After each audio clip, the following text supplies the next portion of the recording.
अष्टविनायक दर्शन यात्रेचा दुसऱ्या दिवसाची सुरुवात आता झालेली आहे. तुम्ही पहिल्या दिवसाचा व्लॉग पाहिला नसेल तर डिस्क्रिप्शनमध्ये लिंकवर जाऊन नक्की पहा. सकाळी 6 वाजता चेकआउट करून आम्ही निघालो लेण्याद्रीकडे. ओझरपासून 15 किलोमीटरवर लेण्याद्री आहे. अष्टविनायकापैकी हे एकमेव मंदिर आहे जे डोंगरात कोरलेल्या गुहेत आहे. पौराणिक कथेनुसार देवी पार्वतीने येथे कठोर तपस्या करून गणेशाला पुत्र रूपात प्राप्त केले. हे मंदिर सातवाहनकालीन असून वर जाण्यासाठी 350 पायऱ्या आहेत. गिरिजात्मज मंदिरावरून सकाळचा नजारा अतिशय सुंदर व स्वच्छ होता. वरती जाईल तसं माकडं भक्तांचं स्वागत करतात.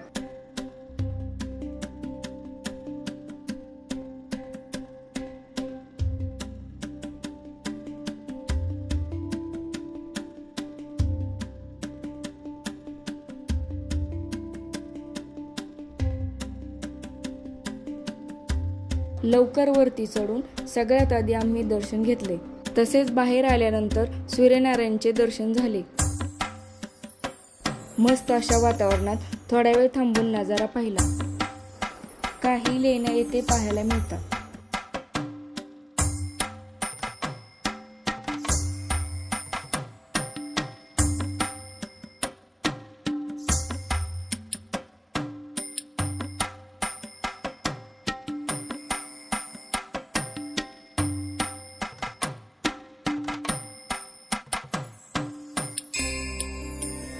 लेण्याद्री सोडल्यावर लगेच गाडी नाश्त्यासाठी थांबली. मिसळ पाव आणि चहा बिस्किट खाऊन थोडं आजूबाजूला फिरलो. जुन्नरवरून जाताना शिवरायांचे जन्मस्थळ म्हणजेच किल्ले शिवनेरीचे दर्शन झाले.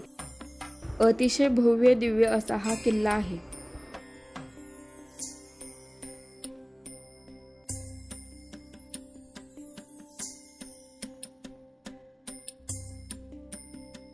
पुढचा टप्पा थोडा लांबचाच होता, म्हणजेच 140 किलोमीटरचा.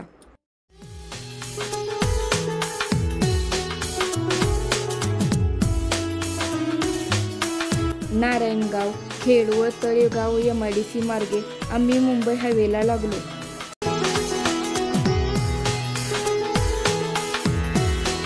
लोणावळ्यानंतर खोपोलीला हायवे सोडून आम्ही आलो महडच्या वरद विनायकाचे दर्शन घ्यायला. इथली मूळची गणेश मूर्ती एका तलावात सापडली होती.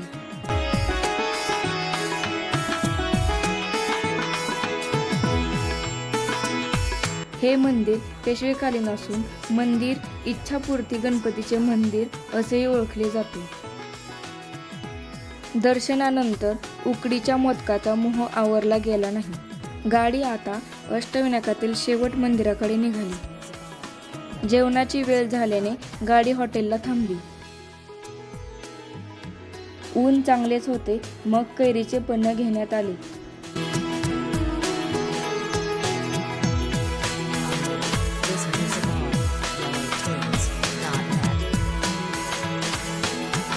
आंबा नदीच्या काठी व सरसगडाच्या पायथ्याला हे मंदिर आहे. मंदिर पेशवेकालीन असून प्रथम धुंडी विनायकाचे दर्शन घ्यावे लागते. गणपती भक्त बल्लाळाने केलेल्या कठोर भक्तीमुळे श्री गणेशाने त्याला प्रत्यक्ष दर्शन दिले, म्हणून या अष्टविनायकातील गणेशाला बल्लाळेश्वर म्हणतात.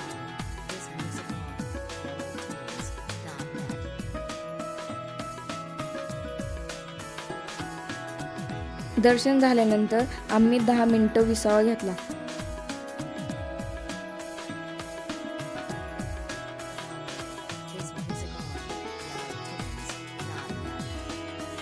वापसीचा प्रवास सुरू झाला. वाटेत विसापूर किल्ल्याचेही लांबून दर्शन झाले.